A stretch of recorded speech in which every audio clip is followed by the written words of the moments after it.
Eastine, love your skin. Appliance Hub fejn issib kollox li għandek bżonn għad-dar tiegħek. Bl-aqwa ditti bi prezzijiet kompetittivi. Labour Avenue in Naxxar.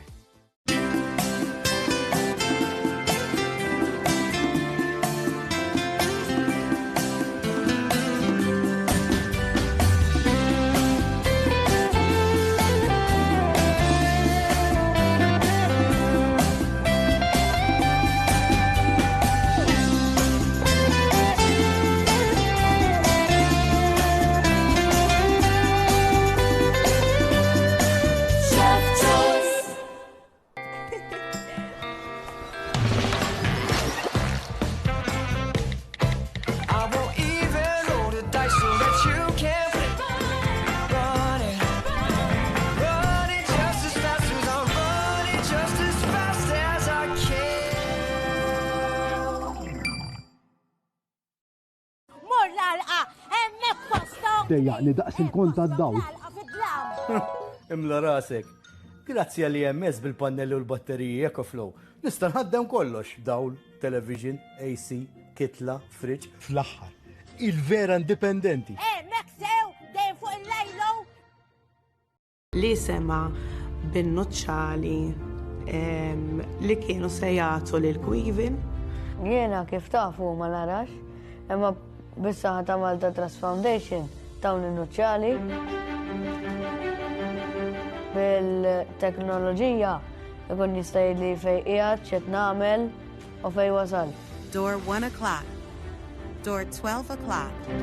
U ovvjament huwa dan nuċċali kif sema li jgħidlu fejn ikun sejjer u x'hemm qudiemu u hemm il-mamaw dak il-kulur daw l-affarijiet għalli huma wow. Allura huwa xtaqu ħafna. Jien smajt dar reklam ta' Kwivin u verra nistiq dan in-nuzzali. Dan in-nuzzali nkun nista' mmur naqra mixja tal-pjazza. Semplu kemm tifilu, ħalli Mary Louise tistijuli dan in-nuzzali u minn qalbi nistiq ngħidilkom grazzi kbira. Please, I renew għal Mary Louise. Thank you.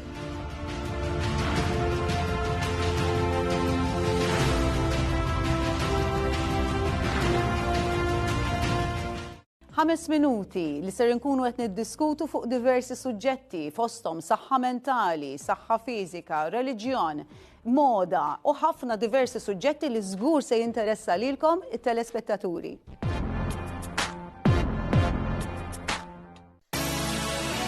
Ġejna hawnhekk qegħdin ġewwa l-marfa biex innaħħu ċertu mistoqsijiet il qamu fost il-pubbliku Awċi u Malti dwar din il-pjattaforma u fit-tieni parti tal-programm ħanitkellmu mal-operazzjonijiet ħanejdulu hekk relatati max-xogħol sibi li tagħmlu Infrastructure Malta fejn jidħol is-sezzjoni marittima.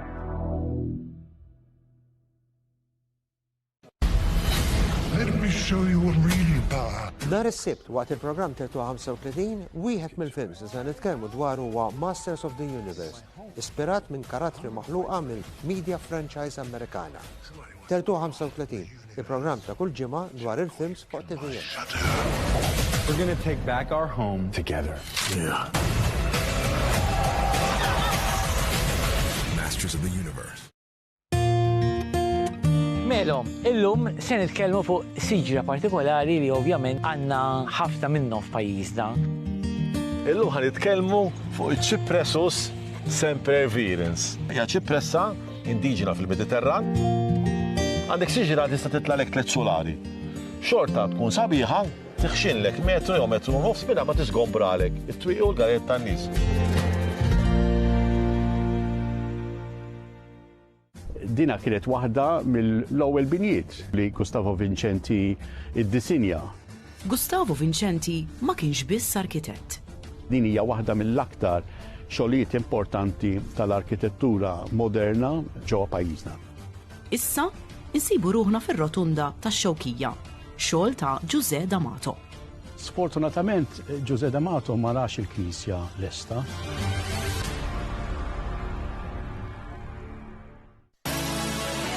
Ġejna hawnhekk qegħdin ġewwa l-Marfa biex innaħħu ċertu mistoqsijiet il għamu fost il-pubbliku Awċi u Malti dwar din il-pjattaforma u fit-tieni parti tal-programm ħanitkellmu mal-operazzjonijiet ħanejdu hekk relatati max-xogħol sibi li tagħmlu infrastructure Malta fejn jidħol is-sezzjoni marittima.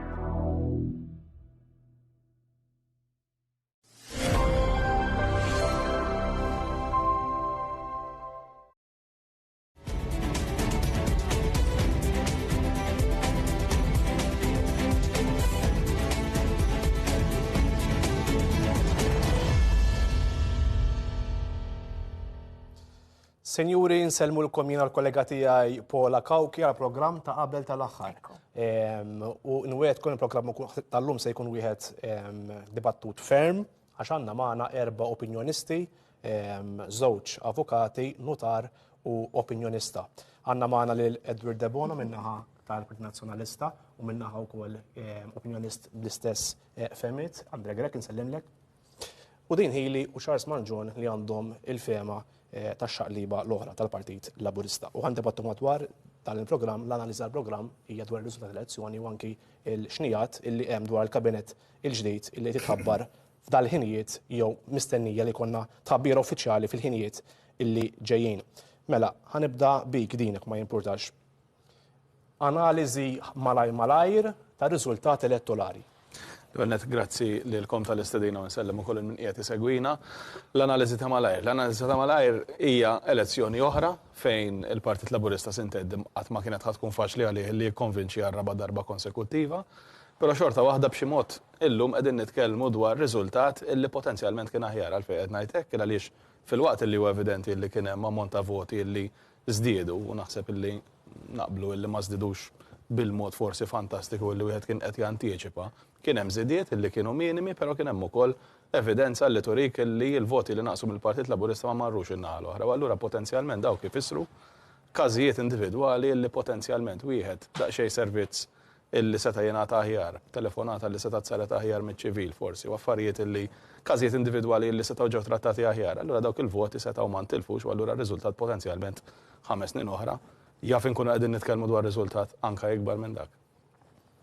Edward, hemm impressjoni hemm barra illi l-PN qisu kważi qed jieħu pjaċir li naqqas id-distak għal 22,000 minn 40,000 vot. Imma mhux jirrikonoxxi daqshekk illi l-PN xorta tilef b'ammont ta' voti mhux ħażin. Taqbel magħha il-perċezzjoni hemm barra? Jiena ma naqbilx għax il-figuri juru mod ieħor. Jiġifieri illi meta l-Partit Laburista telaq minn maġġoranza ta' 39,000 vot u spiċċa maġġoranza ta' 21,000 vot u 700, jfisser li l-Partit Laburista tilef 18,000 vot. Meta mhux l-opinjonisti għaw li għamlu surveys, marmara l-ewwel wieħed kien qed jgħid li l-Partit Laburista se jirbaħ b'40,000 vot u mbagħad niżilgħu 33,000 vot mar off the mark b'terz. Meta inti tara illi l-inroads li għamel il-Partit Nazzjonalista f'kull distrett bi swings bej 2.5% u 4% jiddependi u minn fuq għawdex 10%, ma nistax ngħid u naqbel ma' din illi ma kien sar ma jimx inroads, hekk wieħed joqgħod janalizza, jiena għalija illum iktar konvint minn li kont il-bieraħ, ir-raġuni li għalfejn Robert Abela mara l-elezzjoni bikrija kienet preċiżament għax kien qed ikollu figuri li kienu qed juru li Alex Borch partikolarment kien qed jagħmel inroads kbar. F'liema sens. Hekk wieħed jieħu u jara illi Alex Borch minn Għawdex voti personali taf kemm kellu jew li vvotaw lilu u waqfu, jew li vvotaw lilu u mar fuq il-Partit Laburista. Jew l-Alternattiva u l-Partit Iż-Żgħar.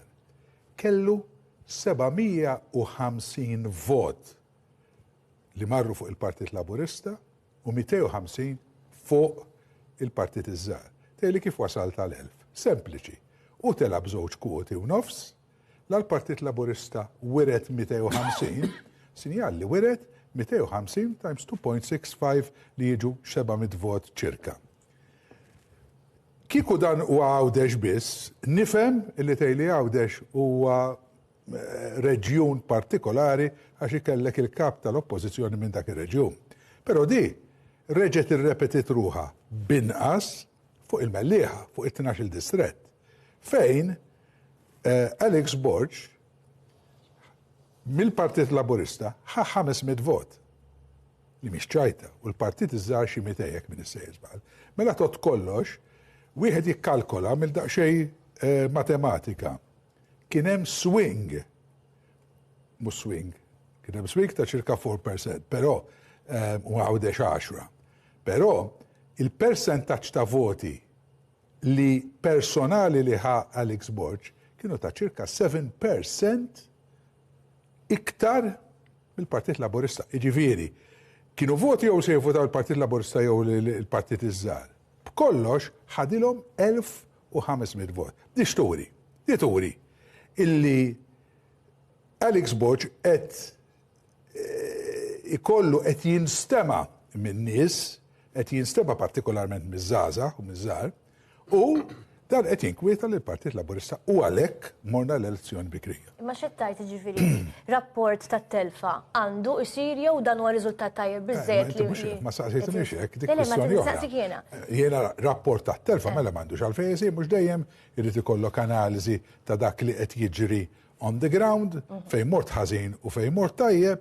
Il-fattu illi jiena naħseb beda wave, mhux tsunami, wave, li ma kienetx kbira biżżejjed biex twassal għal-riżultat aħħari, però qegħdin motivati biex nersqu lej hemmhekk. Issa tgħidli fejn morna ħażin, jiena ngħidlek illi ma kellniex żmien biżżejjed Alex Borg partikolarment u l-Partit Nazzjonalista biex ikollna tsunami imma li bla dubju iċċaqalqu is-sisin, naħseb ma nistax wieħed jinnega, meta int il-Partit Laburista tilef kważi 50% tal-voti li ġab fl-elezzjoni li għaddiet. Is no mean feat, M'intix korrett fuq għaddi, għaliex qed issemmi ħafna numru statistika u di repetajnija kull programm għaliex ħafna mistied nagħmlu l-kalkoli tagħhom ma kinux korretti. Għalfini biex nerġgħu nirrepetu għal darb'oħra. Glenn naħseb tal-emablament. Il-voti juru illi il-Partit Laburista tilef 4263 vot u l-Partit Nazzjonalista żied 13,490. Ma naqsux l-ammont ta' votanti li votaw partit imma żdiedu xi turnout ovvjament żdied bi 8,000 vot. Ġifieri id-differenza hemmhekk qiegħda. Jiġifieri skonto kienu qas ta' żmien kienet il-kampanja per se ma kellix żbali. Jiena għalija il-kampanja kienet kampanja tajba, il-Partit Nazzjonalista kien pożittiv totalment f'din il-kampanja, il-proposti li huwa semma kienu il-punti fejn il-poplu kien qed iħoss li hemm noqqasijiet, l-edukazzjoni, l-isptarijiet, il-pensjonijiet tal-anzjani, iż-żgħażagħ. Ġifieri, da meta inti tara l-iż-żgħażagħ dak li joffrilhom kienu affarijiet li ma pretendejt jew stajt nifhem kif żagħżugħ illum ma kellux l-opportunità biex jivvota l-Partit Nazzjonali. Frewlhom biex ikunu. Charles, reazzjoni tiegħek u l-istess mod, il-Partit Laburista għandu jagħmel post-mortem tilef 4,000 vot. Xorta ntilfu l-voti, x'mar ħażin? Jiena meta nisma' l-logħba tal-figuri nibda nitbissem. Għax da bħal meta kien taxxedu Minister tal-Finanzi u fejn qal ħajati 1200 lil 300,000 ħaddiem u l-kalkulator tiegħu ta' 130 miljun. Meta xin kulħadd jagħmel dak il-calculator huwa 360 miljun. Ġifieri il-figuri u konvint li għandu raġun, il-figuri huma dawk li huma. Li huwa ċert il-fatti jiena ħobb nitkellem fuq il-fatti biss mbagħad nagħmlu l-analiżi tagħhom. Għax di partita futbol fil-final. Issa jekk inti tkun kuntent li tlift 6 b'xejn imma mhux 8 b'xejn, dak kulħadd ikun kuntent b'dak li jkollu. Imma l-fatti huma dawn. Hija rebħa konsekuttiva mela għandek gvern Laburista tad-darbiet għarraba darba. L-ebda Prim Ministru kbir kemmu kbir jew mhux kbir għatmar nexxielu jagħmilha. Hemm differenza maġġoranza ta' kważi 22,000 li tik 5 deputati fil-Parlament. Bil-Kostituzzjoni naħseb dawn ħadd ma jmirjhom, dawn huma fatti. Mela Gvern Laburista għandu stabilità parlamentari, għandu maġġoranza assoluta u nfakkar jiena kont fil-Parlament. Fit-2008 b'1500 kellna ministri jgħidu aħna għandna l-maġġoranza ta' nofsiċċu. Kien jiftaħru bil-maġġoranza, legalment kien korrett. 22,000 x'inhuma, issa nħalli l-poplu jiddeċiedi. U għandek dik l-istabilità u għandna wkoll il-fatt li l-poplu Malti, issa żewġ naħat, il-poplu Malti u nirringrazzjahom għall parteċipazzjoni tagħhom. Huwa wise biżejjed illi meta jażel irid jażel gvern illi jkun stabbli. U l-partit iż-żgħar ftit li xejn kellhom saħħa jew kibru, ħadu ftit appoġġ iktar kien protest vote fl-opinjoni tiegħi. Mela il-fatt huwa dan. Ċertament jien nifhimha ninterpreta li l-poplu Malti qal li jrid ir-Robert bħala Prim Ministru u da d-distak bej Robert u bej Alex beqgħet hemm kostanti throughout u dik irrifletti truha, iridu l-Gvern Laburista li jmexxi, imma qalulu wkoll isma' inti tittoqgħod attenti tagħmel evaluation tal-performance tiegħek għax aħna qegħdin nistennew aħjar minnek u dan nistqarra jiena etta kemm il-darba anke fuq il-medja li rridu noqogħdu attenti li meta nitkellmu qrib in-nies speċjalment trid ittieqa l-laħam qrib in-nies. Jiena għamilt 40 sena fil-politika, ejwa ħajti għamilta man-nies. L-offiċini tiegħi kuljum niftaħhom bis-sibt u anke l-ħadd. In-nies jiġu hemm nismagħhom u nkellimhom bdejthom kollha imma smajthom. Tajthom il-widen u tgħallimt minnhom ukoll. Ġifieri, u dan mhux qed niftaħar bija personali u warrab mill-politika fis-70, ġifieri għaddew kważi 10 snin qishom ħolma. Imma meta ngħidu jdu nkun qrib in-nies, verament tissarraf qrib in-nies. Issa jiena ħobb inkun ukoll fatwali u pożittiv ta' ġifieri, jien nemmen li Alex kellu l-pożittività fuq il-Partit Nazzjonalista li ikkonsolida l-bażi. Ma għandix dubju, hemmhekk one has to give him credit, ġifieri hekk. U jien naqbel ukoll ma' Edward, fakkartu x'indaħallu konna flimkien l-Università biex nfakru kemm għadda żmien. Illi il-kampanja elettorali kienet kampanja sabiħa fis-sens li inti għandek qed tisma' iż-żewġ naħat jagħmlu l-proposti tagħhom u jispjegaw il-proposti tagħhom u jtuhom il-libsa fiskali u ekonomika li tista' tkun fattibbli. U naħseb dak kien importanti u allura il-poplu li nemmen li l-poplu huwa intelligenti, il-poplu allura kien qed iwieżen iż-żewġ elementi u ta' il-ġudizzju tiegħu. Però ċertament aħna ħanitkellem aħna bħala Partit Laburista rridu nagħmlu l-analiżi tagħna, rrid issir dik l-analiżi tagħna tittara fejn nistgħu nagħmlu aħjar u il-politika titlob li jekk hemm xi ħaġa li ma kienx korretta jew misjudgment, ħalli ngħid misjudgment, qed għandu jammetti jgħid iwa rrid nikkorreġija dik hija xi ħaġa li bniedem jammetti l-iżbal mhux xi ħaġa ħażina. Niftakar darba l-fejn akademi fl-aħħar l-elezzjoni jammetti jitlob apoloġija lin-nies qallhom ma fejn żbaljajna għafrunna u kienet mossa tajba. Ġifieri meta perfetti ma konniex, però overall huwa fatt li l-poplu kien ekonomikament ħassu tajjeb, il-familja ħassuhom protetti, l-esperjenza tal-Covid, tas-sentej Covid u kif pajjiżna rkupra minn dik kien kredit kbir lil-Robert fl-Ukrajna u l-każ tal-Middle East kif ħandiljajna żammejna l-istabilità, l-ekonomija tagħna għadha għaddejja u nfakkar li dan mhux qed ngħidu ċalmanġun, qed tirrikonoxxih ukoll il-Kummissjoni Ewropea f'rapport li ħarġet qabel l-elezzjoni fejn tat l-ekonomija Maltija ħatibqa' tikber sas-sena 2030, which is very important. Imma wkoll issa li ħarġuna mill-excessive deficit procedure l-unika pajjiż fl-Ewropa, l-Ġermanja għad hemmhekk, Franza għad hemmhekk, l-Italja għad hemmhekk, Spanja għad hemmhekk, il-Portugal għadu hemmhekk, il-Greċja għad hemmhekk.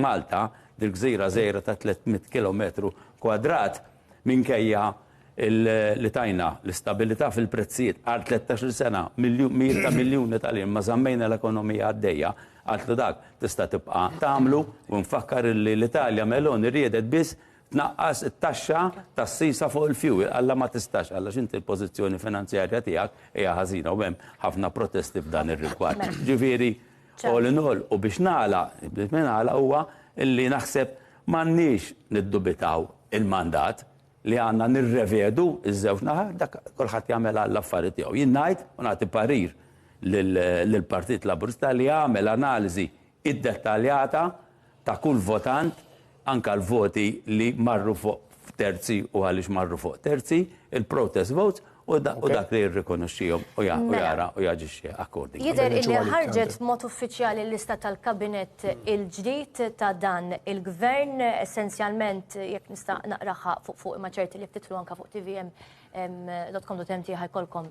l-lista kollha hemmhekk.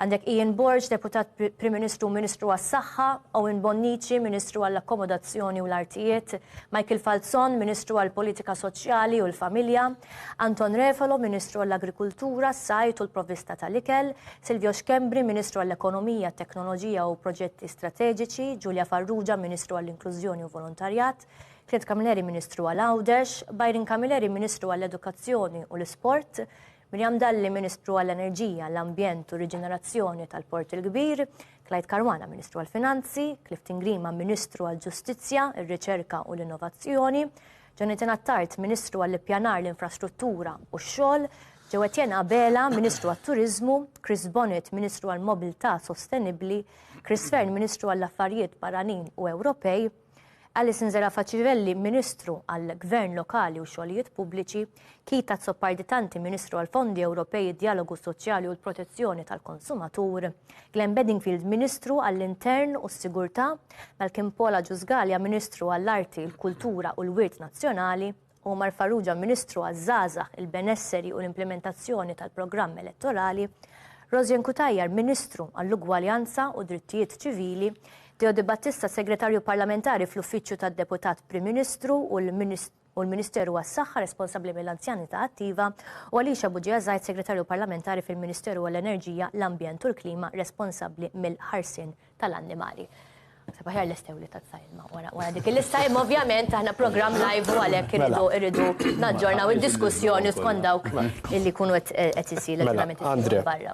Wara dik l-aġġornament li tat il-kollega Pola biex nkunu fatwali wkoll qabel analizzaw id-dekasteri li tħabbru bot uffiċjalment, ta' min ngħidu wkoll li Għawdex intrebaħ mill-Partit Laburista għas-sajt referenza minn Edward hawnhekk.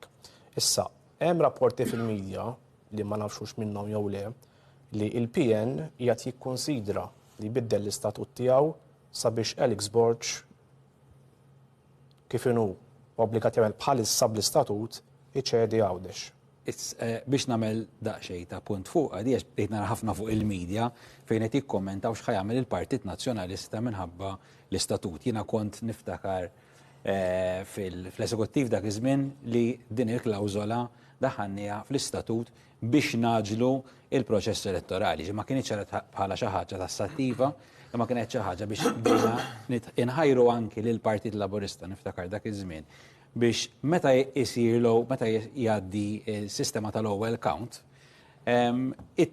il-by-election issir mill-ewwel u ma jkunx noqgħdu nistennew ġimagħtej biex tingħalaq l-elezzjoni għax jekk aħna bis-sistema tal-Partit Nazzjonalista kienet dak iż-żmien fejn minn il-kandidati ta' miż-żewġ distretti jżomm l-iktar distret li kien saħħtu fih, allura jkun jistgħu jsiru l-by-elections mill-ewwel u llum jew għada pereżempju nkunu nafu diġà minn hemm fil-Parlament. Bil-kontra qiegħda sissa. Le, mhix fil-kontra. L-istatut kien jgħid li inti iżżomm id-distret fejn iġġib il-percentaġġ tal-iktar voti. Hermen għalina li introduċija kien parti mit-tim Hermen Schiavone li kien parti mit-tim.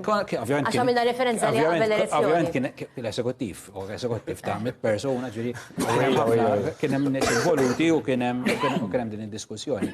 Jien ma nistax nifhem kif jista' jkun il-medja tipprova ġiba li jekk Alex Borge ċedi id-distret ta' Għawdex l-Awċin ħajħdu għalihom. Il-verità, jekk Alex Borge jiġi ċedut is-siġġu ta' Għawdex ikollu rappreżentanza ta' 5 deputati fil-Parlament. Għaskont kif ġew distributed il-voti, iċ-ċans il-kbir u li jitla Luke Side, mbagħad Norma titla bil-mekkanizmu tal-ġenru. Ġifieri naħseb li Għawdex ikun distret li jkun rappreżentat ħafna jekk jiġri dan il-każ. Jiena ma nafx jekk l-X-Board ċiċedi Għawdex ma nimmastax nifhem kif qed jiġi interpretat li forsi ma jkunx qed jirrepreżenta l-Awċini. Ġifieri naħseb jiena tkun kap tal-Oppożizzjoni tkun tirrepreżenta il-pajjiż kollu, ġifieri tkun il-kap tal-Oppożizzjoni ta' kulħadd, mhux tal-Partit Nazzjonalista biss anke tal-Partit Laburista, u naħseb jiena whatever the decision is taken, ġifieri naħseb jiena li mhux ħajġi affettwat il-mod kif naħseb in-nies li votaw lil X-Board ħajħossu. Ma nemġax ħadd ħajjieħu għalih għax il-Partit Nazzjonalista għandu statut li jirrikjedi li l-kap tiegħu iċedi distrettu mhux ieħor. U ħareġ fuq żewġ distretti jekk jżomm wieħed u jżomm li ieħor ara niġu jekk iċedi fejn suppost iżomm ma joħdu għalihom in-nies ta' 12 distrett, allura ma naħsibx. Biex inkunu ċara naħseb diskussjoni qed issir fuq il-medja. Naħseb jiena naħseb iktar l-istatut huwa ċar u ma jħallix għall-ambigwità. L-istatut huwa ċar, but it is not xi ħaġa li qablu bejniethom il-Partit Nazzjonalista mhix li kieku tajt din hija xi ħaġa embedded fil-Kostituzzjoni u ż-żewġ partiti jridu jagħmluha bil-fors l-istatut fil-verità. Jekk hemm bżonn jekk il-partit iħoss li din il-ħaġa għandha bżonn tinbidel u l-kap tal-partit iżomm id-distrett Għawdex jista' jintaqal eżekuttiv jibdilha u naħseb affarijiet li ġraw ġifieri ġrajnihom fil-politika taż-żewġ partiti l-kbar fejn meta kien hemm bżonn xi ħaġa li ssir jinbidel l-istatut jew jiġi mranġat nagħmlu. Llum l-istatut jgħid hekk u ma jħallix lokal dik l-ambigwità.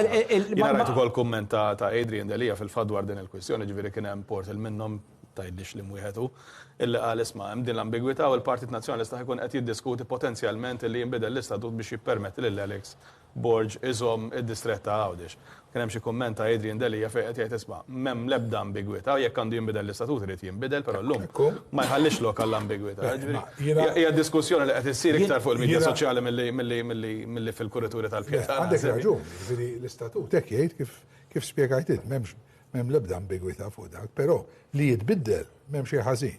Jien personalment li nħossien li l-kap tal-Oppożizzjoni iġib swing ta' 10% fuq Għawdex. L-Awċin tawħ il-maġġoranza tal-voti fuq il-Partit Laburista b'144 vot. Iktar mill-Partit Laburista. Li bil-wirt mbagħad il-Partit Laburista tella t-tielet siġġu. Però dan qed jiġi rikonoxxut. U nifhem l-Awċin li ħossuhom diżappuntati li l-kap tal-Oppożizzjoni li taħu daqshekk fiduċja ma jkunx qed jirrappreżentahom elettoralment fid-distrett. Għandu jinbidel, Edward, l-istatut? Jiena personalment inħoss illi Alex Borg għandu jirrappreżenta l-Awċin li tawħ l-akbar fiduċja b'swing ta' 10% u rebaħ Għawdex. Għandu jinbidel? Yes, kemm bżonn li jitbiddel, m'għandix problema. Kap tal-Oppożizzjoni u naqbel ma' Andrew. Kap tal-Oppożizzjoni, ma' Andrea, skuża, mhux Andrew qed. Andrea, ok. En Fransè, ħallu Andrew, stant Andrea. Ajma. L-istess fl-aħħar u qed jirrappreżenta l-Malta. Xejja, ħna veru, jien nifhem l-ispirtu ta' u s-sentiment, imma fl-aħħar mill-aħħar aħna pajjiż wieħed, Għawdex u Malta. Tgħid Malta jew Għawdex u Malta qed tirrappreżenta pajjiż wieħed. U huwa kap ta' dawk kollha minn Malta u minn Għawdex illi appoġġjaw, ġifieri illi jkun hemm jisu dan naqra sentiment, dak iwa nifhmu sentiment naqra emozjonali iktar milli take u understandable. Ma naħseb li il-partit irid iħoss kulunkwa partit fej ħajċedi kemm ħajamel ġid at the end of the day. Ma tistax inti biex minħabba sentiment tgħid jien ħanitlef kandidat li forsi ma jġibx il-kwota għal ftit imma huwa kandidat li għandu validità. Jiena nħoss li dil-konsiderazzjoni iż-żewġ naħat. Aħna tagħna bil-vot sigrit issir minn naħa tal-partit ikkorreġini din vot sigrit l-lejla ħassir. Ma naħseb li jkun hemm dil konsiderazzjoni illi minn hemm nies li huma validi jew għandhom potenzjal ta' validità għax ikollok iż-żar taraħ bil-potenzjal.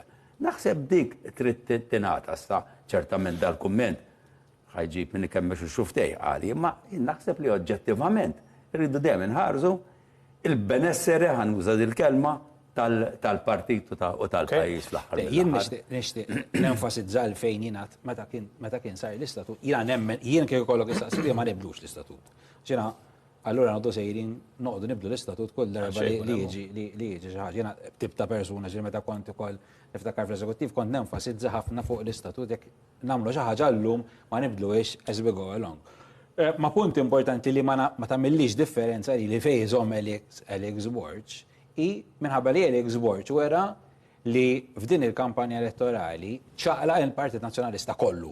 Ġifieri ma ċaqlaqx Għawdex u ma nħobbx tenfasizza jiena biss fuq Għawdex, ġifieri naħseb jiena biex indurlu fuq l-ewwel domandi li saqsejt ngħid jiena telfa ja telfa. Ġifieri ma nistax ngħid jiena kun jekk jiena nkun kunnet li tlift, ġifieri iżda naħseb li u tellajt post il-bira fuq Facebook fuq the winners of this election, ġifieri fejn il-Partit Laburista tit-teknoloġija li rebaħ l-elezzjoni b'maġġoranza sostanzjali li l-Prim Ministru ġi konferma ta' darba bħala partit għaw għattini darba personali u rebaħ rebħa tajba, iżda ma nistawx ma neknoliġjawx dak li għamel Alex Borch fil-Partit Nazzjonalista.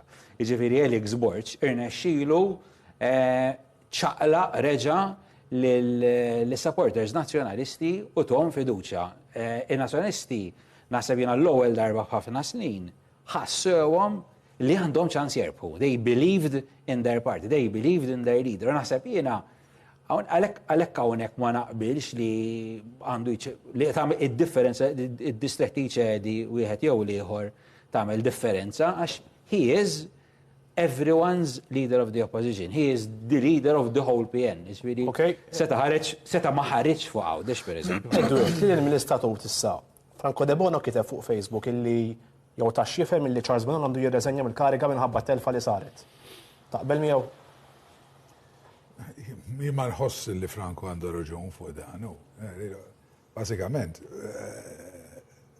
Sur Bonello, Charles Bonello, ħadem in sintonija mal-kap u kienu kol parteċipi fil-riżultat li l-Partit Nazzjonalista ġab. Swing partikolarment mid-distretti ta' isfel ta' Malta li kienu ċirka ta' 3 u 4% u mid-distretti, xi distretti oħrajn ta' 2.5, pero f'kull distrett kien hemm swing, ma tistax tgħid li dal-bniedem ma kienx koartefiċi ta' din ir-rebħa, hekk illum għandek inti kap tal-oppożizzjoni u għandek segretarju ġenerali li mhux qed jgħinek imma se jagħmellek ibsa Verroti. Kieku dan ir-riżultat ma nġabx. Jiena naħseb is-Sur Bonell, Charles Bonello, wera li huwa bl-Ingliż ngħidu a cog in a wheel li ħadmet u li tista' taħdem il-qudiem. Fri ma narax din l-elezzjoni bħala xi telfa fatali għal Partit Nazzjonalista li tefatu lura. Jien naħseb din it-telfa, għax hija telfa kif qed tgħidu, xprunat lil Partit Nazzjonalista għal aktar moviment pożittiv fih dan il-poplu Malti. Fri kieku il-Partit Nazzjonalista ġi riġettat u żied l-oppożizzjoni għalih tul iż-żmien, ngħidlek allura għandek raġun, bidlu segretarju ġenerali, imma meta llum kien hemm dal-moviment li ressa iktar viġi. Id-dimezza, jiġifieri bin-nofs, l-ammont ta' nies li ma votalux u ma narawx. Mhux eżatt korrett, imma Edward għal raġuni illi darba il-PN kif diġà spjegat Pola ġab l-istess ammont ta' voti illi ġab meta l-PN kien jitmexxa minn Sajn Busuttil. U jekk nista' nżid meta tikkompara bħala persentaġġ ta' voti li ġabu l-leaders ma kienx hemm xi ċaqliqa ta' barra minn hawn personalment. Żgur li kien hemm. Jekk inti tikkompara. Alex Borch ġab 88% tal-voti li votaw għal Percentaġġ ma' leaders ta' qablu qed ngħid, ovvjament Delija ma kellux iċ-ċans li jimra l-elezzjoni. Robert Abela ġab 68. Però jekk tikkomparah ma' leaders ta' qabel, personalment Rasim Braz ma żiedx. Qed jikkalkula fuq il-voti li ġab mill-Partit Laburista. Aħna qed nitkellmu Rasim Braz ma' leaders. Alex Robert Abela 69.6 f'din l-elezzjoni down from 70.3.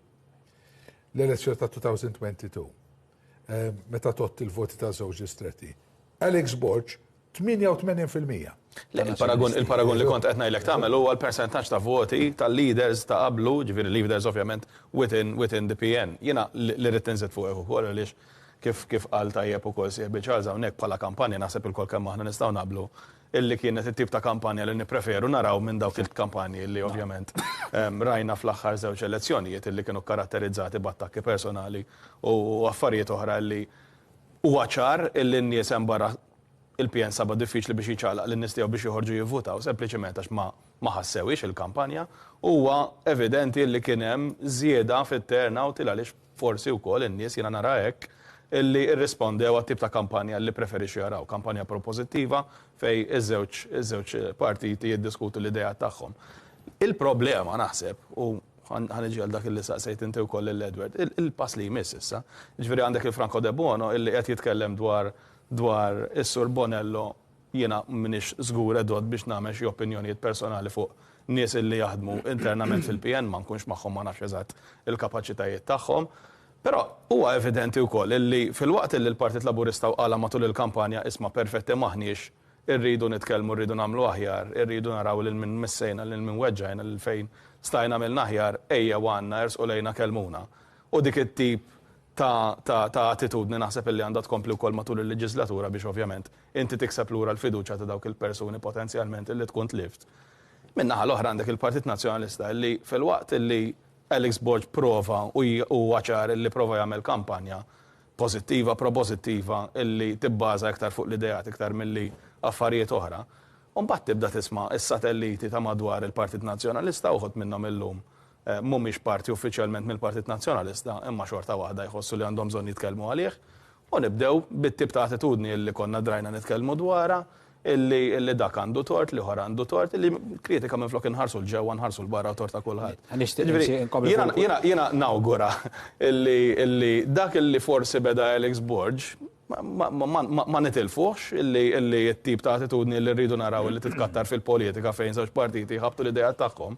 Ma terġax tiddeġenera fl-istess eżerċizzju li saru fil-elezzjonijiet ta' qabel fejn ikollok imbagħad l-satelliti ta' madwar il-PN li jispiċċaw jwaħlu f'dak u fl-ieħor. Kif jidher li diġà sar. Minn narrattiva barra, minn parti mis-social media li isom in-nies isom belaw il-lixka, xtraw il-voti. Fil-fatt kien hemm xi ħadd ikkummenta l-pożittività li nżammet waqt il-kampanja elettorali intilfet wara r-riżultat għaliex in-nies li kienu diċenti u kulħadd sew u wara beda minn fuqha. Ma nistax niġġeneralizza għax ikun hemm erba' minn nies li jagħmlu ħafna ħoss ngħid il-Partit Nazzjonalista u l-Partit Laburista jagħmel hekk issa biex inkompli nitkellem fuq dak li qal. Din għal għax is-satelliti tal-Partit Nazzjonalista.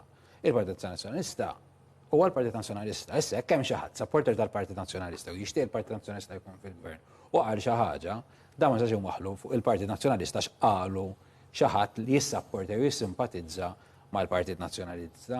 L-istess ħaġa nista' ngħid fuq il-Partit Laburista jkun hemm xi ħadd li jibda jgħajjar lili għax jien għamilt komment fil-fatt aħna drajna għaw ftit persuni. Jekk jiena nagħmel komment u jkun pereżempju in-nies iħossuh li kien leaning lejn il-Partit Nazzjonalista jattakkawk sezzjoni ta' nies.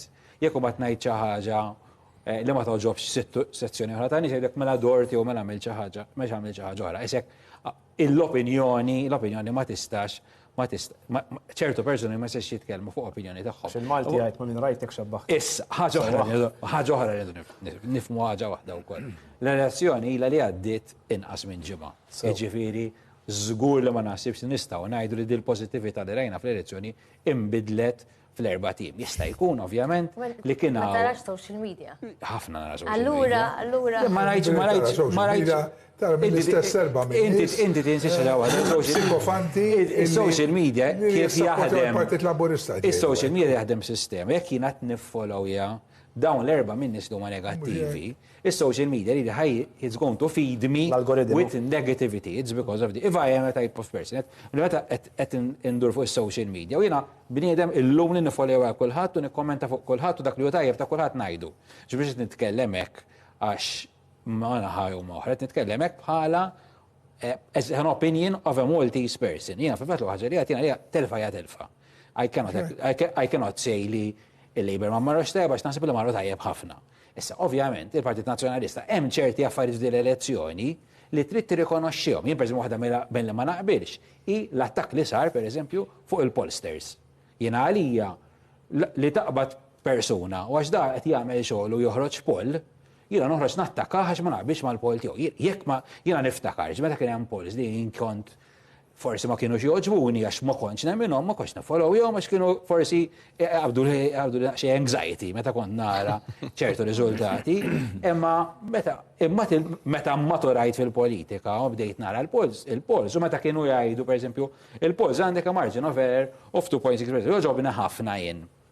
Min għamel il-poll tal-Esprimi fej f'dibattitu li kellu riċentement qabel l-elezzjoni għal jien ma nħoss pjaċir li ngħid the absolute number. I like to talk about percentage points.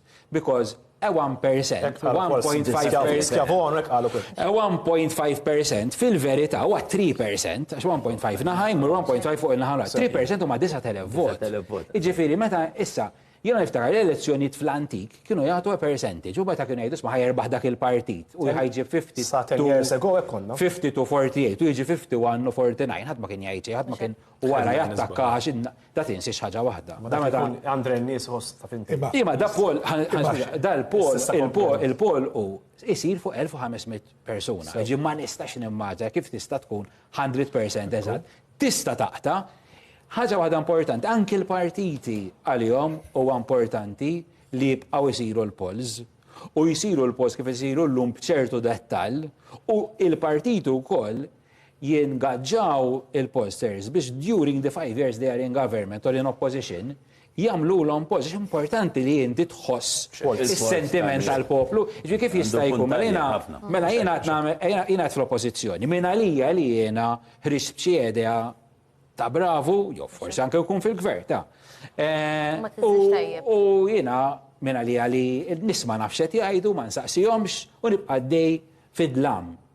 Jekk jiena l-poll qed nisma' nies mhux qed jagħtu każ ta' fuq dik in-nies jixtiequ iktar focus fuq li nitkellmu fuq is-suġġett ieħor, inti tkun tista', speċjalment meta tkun inti fl-oppożizzjoni, li inti timxi daqsxejn lejn id-direzzjoni fejn inti tġib in-nies li iktar jisimgħuk. And polls really help. Ġifiri, ok, ma kienux 100% eżatt palma kienu 4 snin ilu. 1/3 ħażin. 4 snin ilu, 4 snin ilu l-alternativa. Ġeneraw nikkundannaw il-pollsters. Kien hemm varjazzjoni l-aħħar wieħed ma nafx l-influencers tista' tvarja minn 12,000 sa 30,000. Għandek range li ma tistax tiżbalja, ġifieri. U għodu niftaħru li dak kien korrett, ġifieri, u bħalma tinti u jien mhix xjentifiku fuq din ħaġa, ma ikollok 2% jew 2.5% variation titfek aħna fil-ċokon tagħna. Li huwa importanti u l-punt tiegħek joġobna ħafna xwieħed ħares il-qudiem issa. Il-partiti għandhom jibqgħu jagħmlu surveys, focus group surveys, polls sejħilhom li trid. Għax dawk huma importanti. U dawk jgħinuk li inti ikollok setturi tas soċjetà ċi kultant ikun numru żgħir fis-soċjetà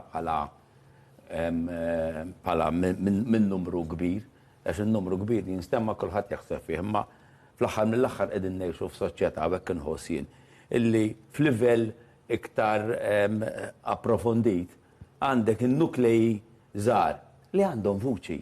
Issa jistgħu jkunu 1000 familja minn 200,000 familja li għandna u tgħidu imma 1000 familja għandek naf 3,000, 4,000, 5,000 vot. Ġifieri lek inti minn survey state dik il-familja għandha bżonn ċertu attenzjoni.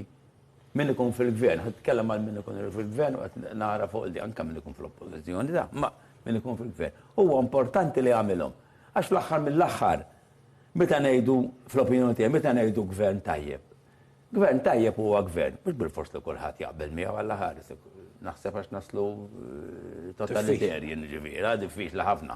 Anka fid-dar ma tikkontenti ġiex titfal jew tlieta taħseb wara ħad tikkuntenta poplu sħiħ.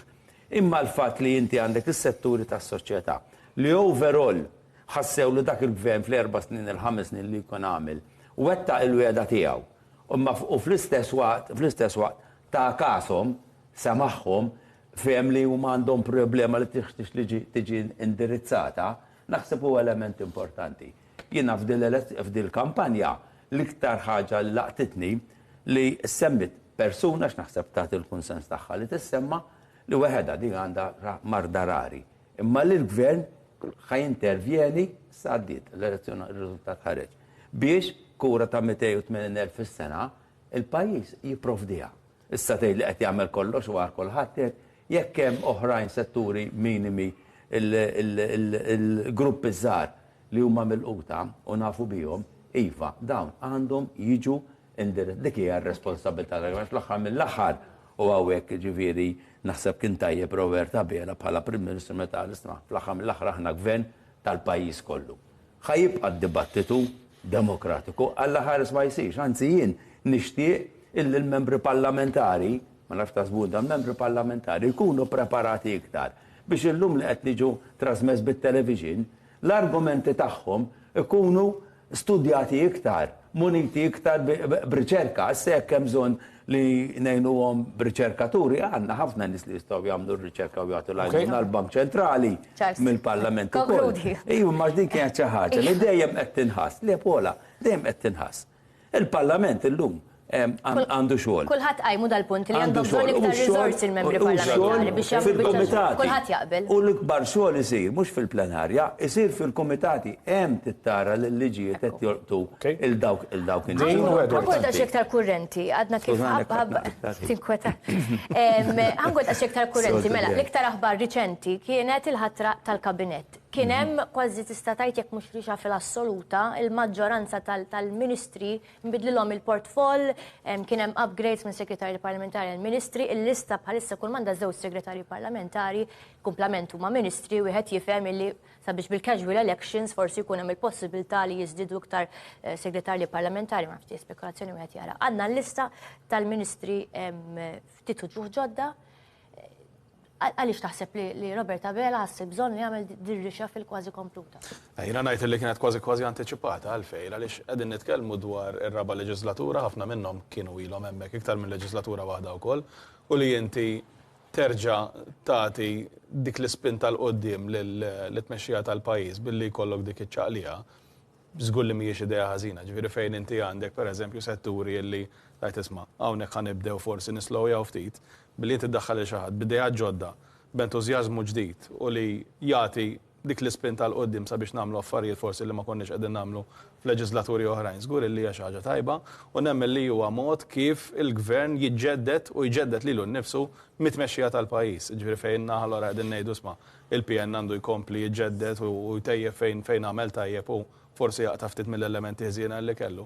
Il-Partit Laburista jgħid jara kif ħamel l-istess mill-gvern sabiex, ovvjament, jekk jislowja l-gvern ħajslowja l-pajjiż, ġifieri inti ma tista' qatt tara sitwazzjoni fej ikun hemm setturi li forsi nistgħu nagħmlu aħjar minnhom u naħseb illi ċertu riċerka u ċertu polls li qegħdin nitkellmu dwarhom ikunu saru wkoll qabel l-elezzjoni u allura forsi huwa wkoll mod kif il-Prim Ministru jirreaġixxi għal dak li forsi ra bħala riżultanzi minn din l-elezzjoni wkoll. Li jkun hemm uċuħ ġodda f'setturi ġodda jiena lili ma ddejjaqni xejn. Assolutament, naħseb li ħaġa tajba ħafna. Edwin, ma nafx qed l-istat malaj wis, ħadtu seħ. Naħseb għan iktar ministri mill-kabinet ta' 4 snin ilu. Naħseb jien mill-ammont ta' nies li bdejtu issemmu, hekk ħassejt sudu piedi. Però jiena għalija ekk ikun kabinet daqse kbir, nħoss li huwa ftit eżaġerat għal Malta, ġifieri kemm kien il-kabinet li kellna U naħseb bil-ismijiet. 17 Edward. Minn għalija kien 14 qabel, uġek. L-elezzjoni. Ovvjament, għal-beneficju ta' telespettaturi kienu jafu li konna ġabdejna l-program qabel ħarġet il-lista sewa. Zdiet allura. Naħseb Zdiet. Għalija 14. Naħseb li huwa ftit eżaġerat sow għal Malta. U inħoss illi meta jkollok din il-massa ta' dikasteri, right? Dawn id-dikasteri li fil-fatt huma subdiviżjonijiet ta' ministeri oħra, li soltu jkunu parti minn ministeri oħra, jista' jkun illi ma jkunux qed jgħinu fl-espletazzjoni tal-politika tal-gvern f'mument partikolari, imma ikunu qed jirfsu saqajn xulxin.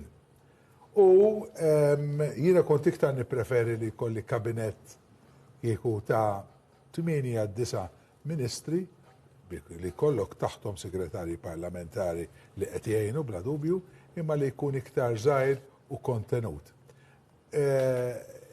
Imma dik ovvjament hija l-għażla tal-Prim Ministru kif iħoss l-aħjar li għandu jmexxi.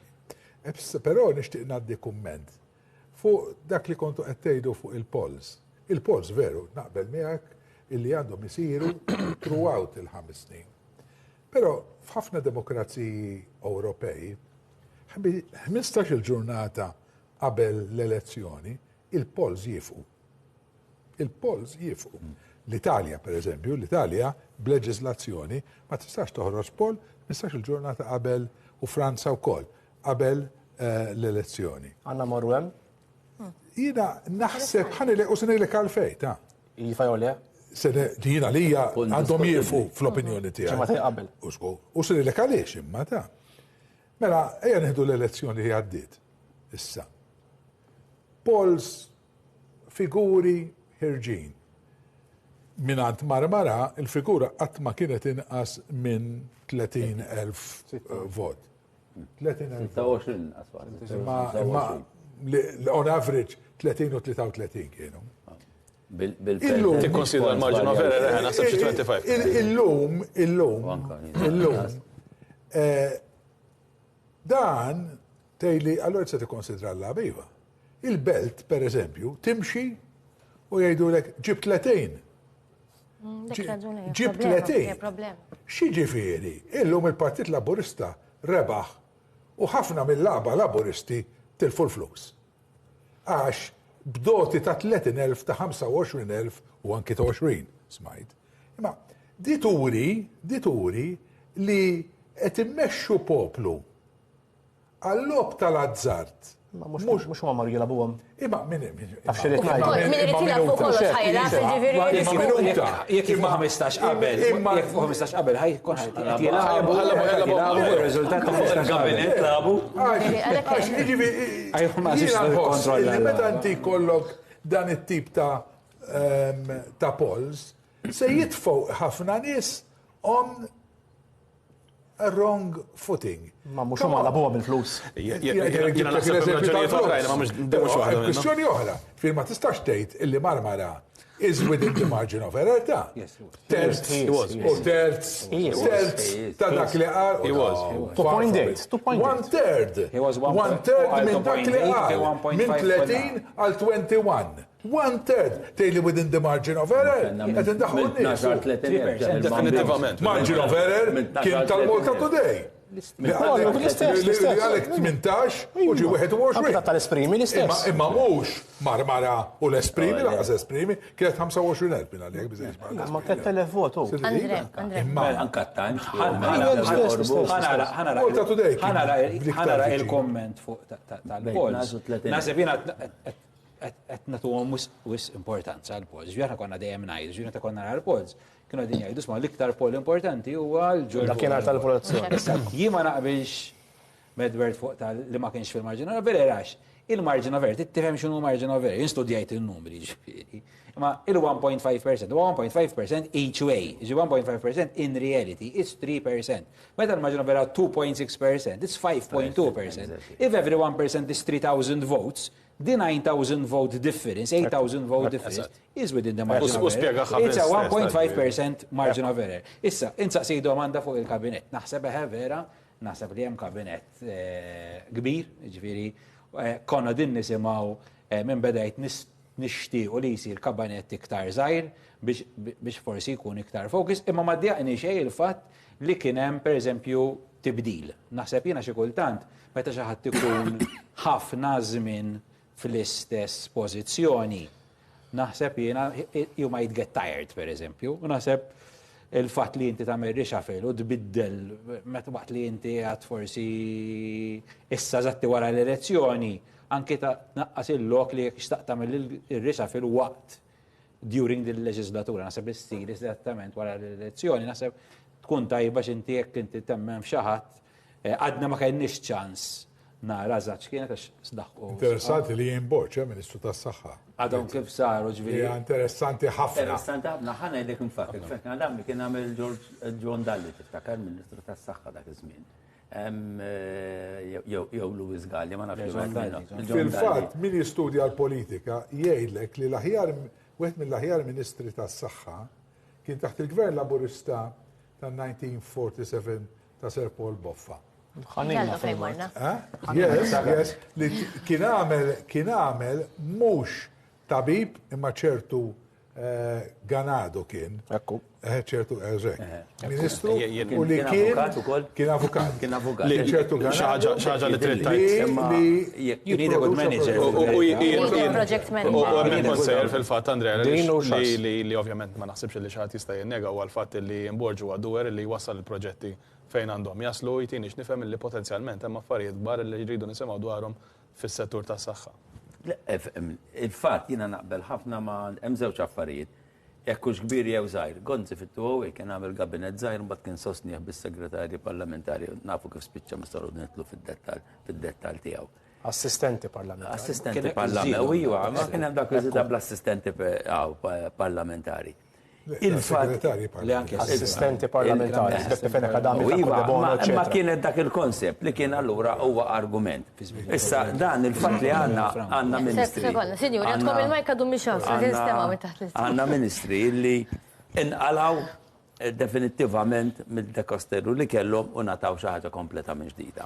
Għandna wkoll illi dawk li kellhom ministeri li għamlu suċċess, Clyde, Caruana, Miriam, Silvio, ġifiri baqaw emmek fil-karri fi għanna l-azla ta' Ian Borg fil-qasam ta' s-saħħa hija interessantissima, però il-manifest elettorali tagħna jekk wieħed jaraħ dak li jiġi maqbul mill-poplu għandu fih ħafna investimentu proġetti li jridu jsiru.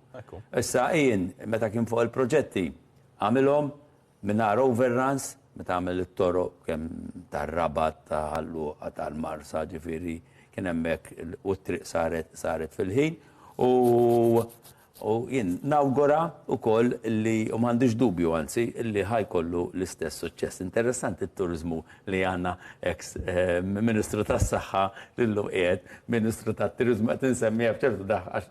Sarbira, ħax starit nagħti ir-riżenja konċermen nofri r-riżenja konċermen tal-MTA, imma hija il-bidla ħaddaħħal entużjażmu ġdid.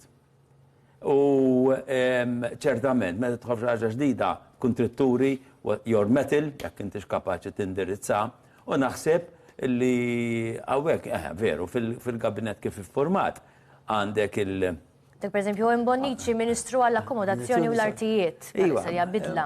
Kena bidla.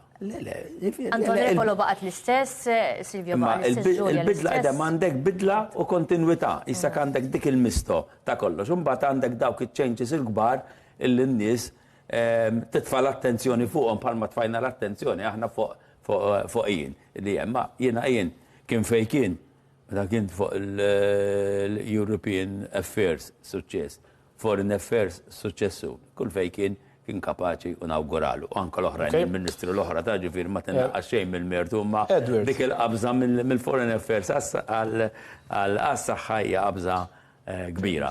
Il-Labor jgħid illi tqabbel Ministru max-shadow tiegħu ma jibdewx.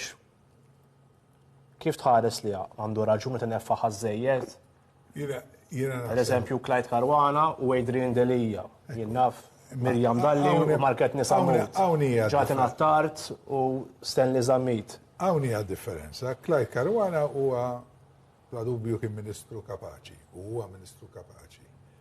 Adrian Delija m'għandux l-istess profiċjenza ta' Clyde Caruana, però jiena konvint illi bil-kapaċità u bl-intelligenza ta' Adrian Delija se jkun imdawwar, kien ikun imdawwar teknokratiċi li se jwassluh għad-deċiżjonijiet korretti, fis-sens illi l-Ministru qiegħed hemm biex jagħmel il-policy, il-politika, huma teknokratiċi illi jmexxu iċ-ċivil biex niftehmu kif jifhem il-poplu Malti, iċ-ċivil li jmexxi effettivament il-Ministeri. U allura ma jridx ikollok Ministru li huwa tuba, u żgur li Adrian Delija mhuwiex tuba. Imma kien kapaċi biżżejjed biex huwa jkun jista' jidderiġi l-politika nazzjonali finanzjarja b'mod kapaċi għax iktar jisma' minn nies fil-Ministeri li huma kapaċi. Saqsik ta' falfej, għax qabel xi jumej qabel 3 ijiem qabel kien hemm dil-kontroversja illi l-Gvern issellef xi biljun euro f'xahar biex jagħmel tajjeb għad-dejn. U llum ħarġu ċifri mill-Kummissjoni Ewropea li qed juru skont il-Labor il-kontra ta' dak il qal il-PN qabel elezzjoni. Ta' mejju għadhom ma ħarġux, U l-PN qed jgħid isma' qed dak ikkonfermaw dak jgħid rajt jien. Jiġifieri le, hemm żgur xi ħaġa li ħażina li ġimgħa ilu ħarġet statistika illi l-qatt reġa' refa' rasu u minn April ma dak ir-riżultalek il-qatt huwa il-barometru ta' kif se tmur il-qudiem l-ekonomija illi żdied 22% fuq April tas-sena li għaddiet. Issa, l-ekonomija qed titbassar.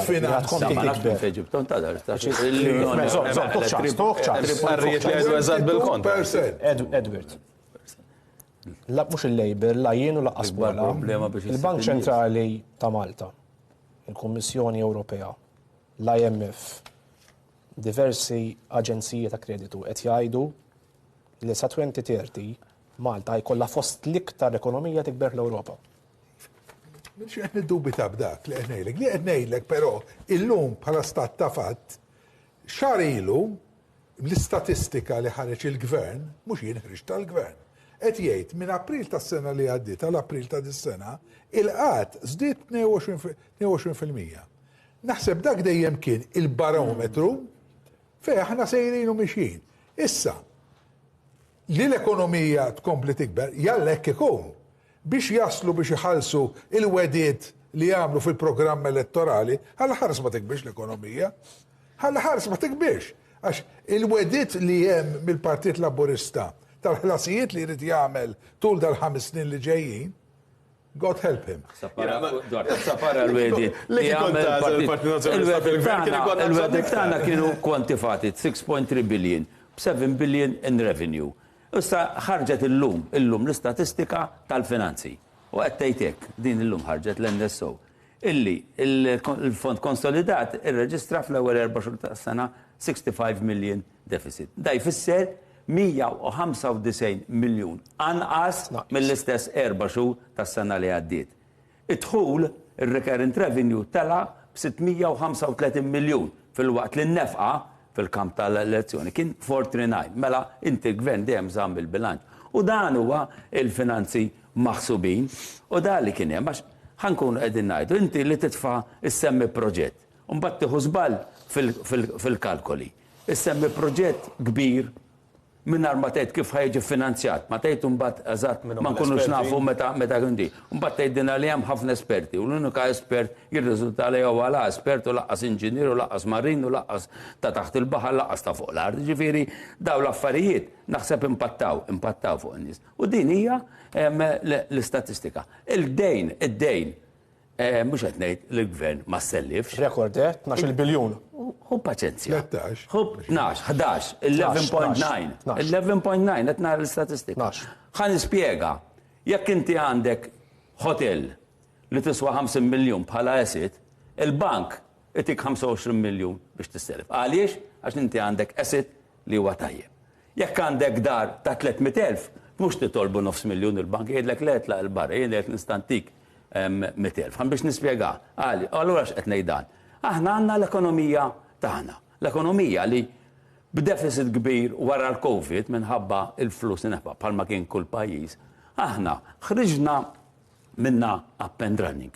It-turizmu laħħaqni b'records ta' income u b'4 biljuni f'dik li revenue. Hemm fejn tejbu iva, hemm fejn tejbu ħafna. Kemm hu responsabbli l-Partit Laburista jew l-PN iwijat lil majs fejn il-kulħadd meta fix-xefaq hemm inkwiet ġeopolitiku kbir. Iva, semmejt ma nafux kemm ħajdu. Semmejt l-inkwiet ġeopolitiku kien qiegħed hemmhekk u bħalma għamel fil-Gvern Ministru tal-Finanza għal għandi 250 miljun biex naħseb għal dik l-eventwalità ta' dak se jiġri. Issa aħna il-norma ġdida hija l-instabilità. Però sa nitkellmu dak li ġara u fuq il-forecast. Sal-lum l-istabilità fl-enerġija żammejnija u dak kien ifisser illi l-ekonomija tagħna beqgħet stabbli u tikber. U jien naħseb dan ma jinnegaħ ħadd, da jirrikonoxxi ħadd. Issa taqbilx jekk dik il-miżura kienitx il-miżura it-tajba jien ngħid li hija tajba u li għandha tibqa'. U fl-aħħar nieħu gost li fl-aħħar tal-kampanja fuq l-istabilità tal-prezzijiet tal-fuel qabel magħha anke wkoll Alex Borg. Andre? Nixtieq nagħmel punt fuq li għadt inti fuq it-tim tal-Partit Nazzjonalista viżavi it-tim tal-Partit Laburista. Skonċajt il-Labor dejjem. Yes. Ma nistax ninsew ukoll li fi-2013 meta il-Partit Laburista rebaħ l-elezzjoni ukoll kellu tim li ma kienx ngħidu hekk fil-gvern li ma kien parti sostanzjali minnu ma kienx fil-gvern u beda jiġġieled kontra gvern li kien ilu immexxi l-pajjiż 15-il sena, l-Partit Nazzjonalista, ministri li kienu ilhom hemm u l-Partit Laburista kellu ħafna nies żgħar. Fil-fatt meta tela l-Partit Laburista fi-2013, ħafna mis-super ministers li għandna llum dak iż-żmien kellhom nasib 30 sena. Ġifieri ma nħares lejha bħala xi ħaġa ħażina li l-Partit Nazzjonalista għandu nies ġodda, nies b'enerġija ġdida li qegħdin jinteressaw ruħhom fil-politika li huma ta' età żgħira. Daw ġifieri sa ejja ngħidu sa il-Partit Laburista rebaħ l-elezzjoni in 5 years time min illum għandu 30 sena jkollha 35 sena, min illum għandu ftit inqas minn 30 ikun qabeż 30 sena, ġifieri ħajkunu nies li hemm minnhom ikunu għamlu 10 snin fil-Parlament u hemm minnhom ikunu għamlu 5. Ġifieri ħajkollhom political acumen tajjeb by the time in 5 years time. U naħseb li kieku kellu jifforma gvern il-Partit Nazzjonalista, naħseb iva kien ikollu tim, forsi ma kienx ikollu 20 ministru bħalma għandna llum, forsi kienu ikun hemm 15, ma naħseb kellu tim tajjeb ta' statura li seta' jmexxi l-pajjiż, okej, qed tipprova tgħid isma' dal-plejer il-ġdid mhuwiex tajjeb daqs dan il-plejer li ilu jilgħab 5 snin, ma jfissirx li l-plejer il-ġdid huwa plejer ħażin. Edward u jalaqdin. X'għandu jkun il-pass li jmiss għall-Partit Nazzjonalista?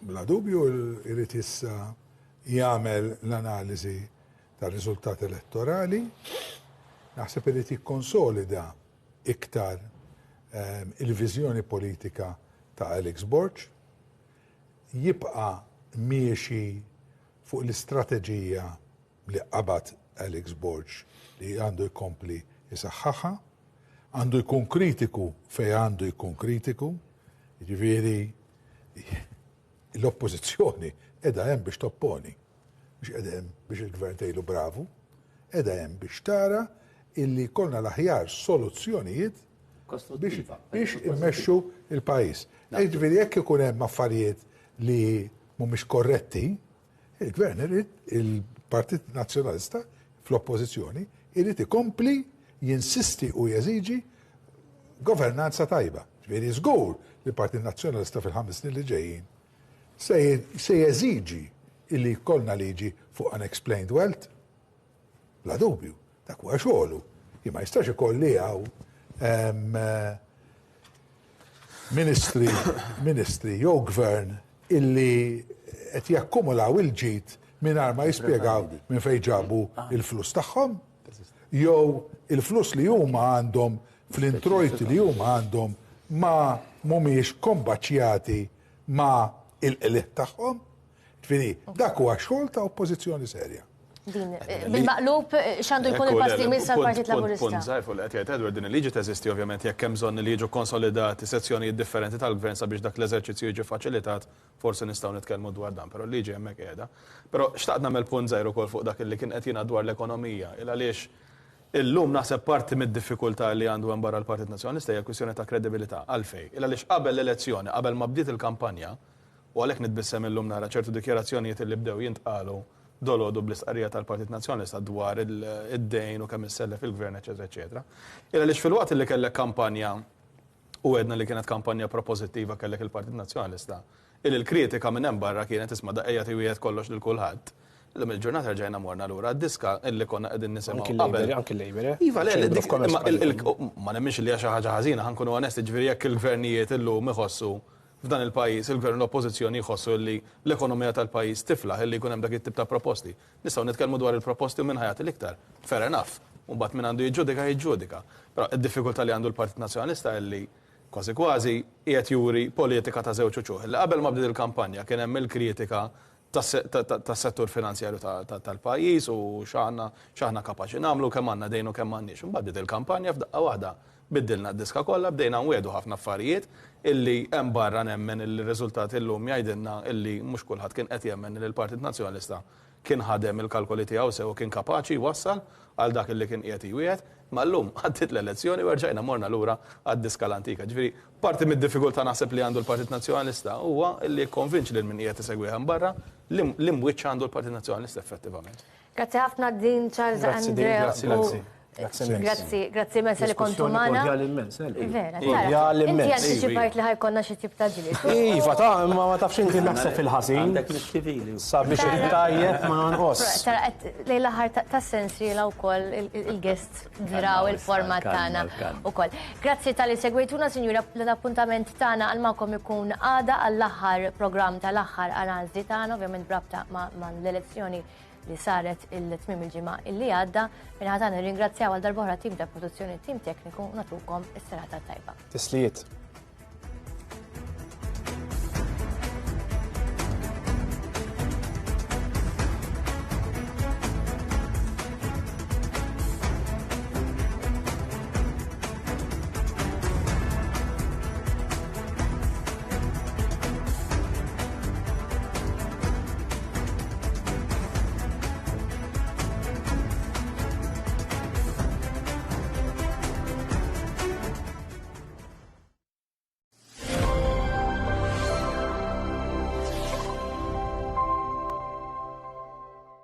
Ħames minuti li ser nkunu qed niddiskutu fuq diversi suġġetti fosthom saħħa mentali, saħħa fiżika, reliġjon, moda u ħafna diversi suġġetti li żgur se jinteressa lilkom it-telespettaturi.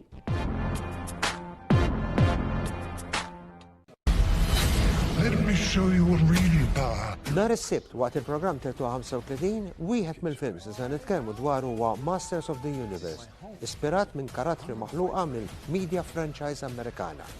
35, il-programm ta' kull ġimgħa dwar il-films fuq TVN. We're going to take back our home together. Yeah. Masters of the Universe.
L-avventuri ta' Peppa Pig komplu. Jiena Peppa Pig. Peppa Pig bil-Malti jintwera kuljum mit-2 sal-ġimgħa fuq TVM Plus fis-6 u 10 u s-7 u 10 ta' filgħodu u fuq TVM fl-4 u 10 ta' war nofsinhar b'ripetizzjoni ta' 5 episodji wara xulxin kull nhar ta' Sibt mis-6 ta' filgħodu fuq TVM Plus. Peppa Pig bil-Malti.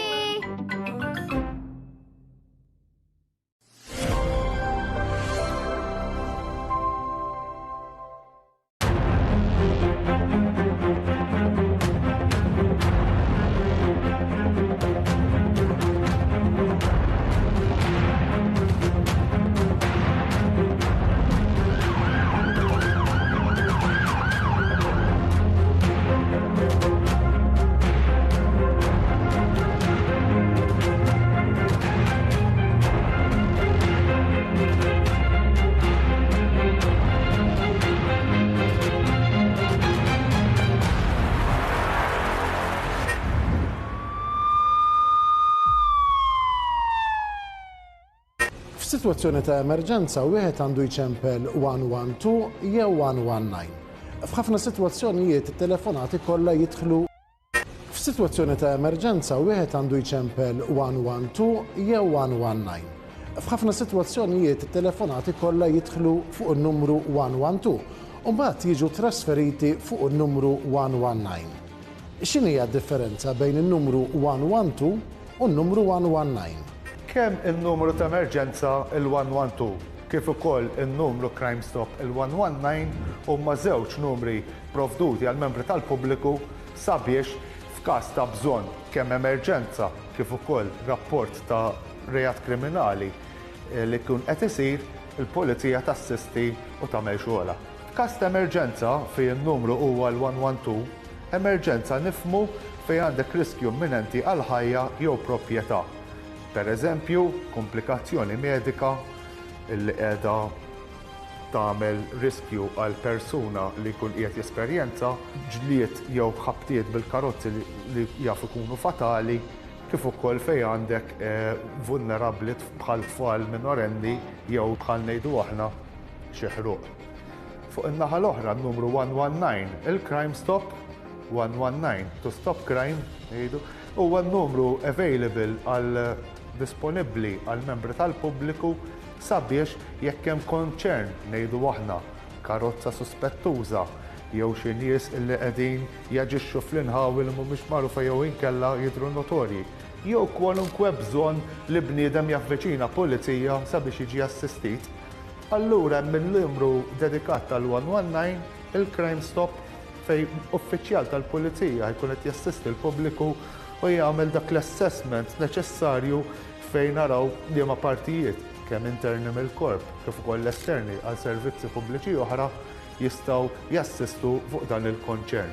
Bħala servizzi pubbliċi li nsibu ta' sosten kontinwu matul il-qadi ta'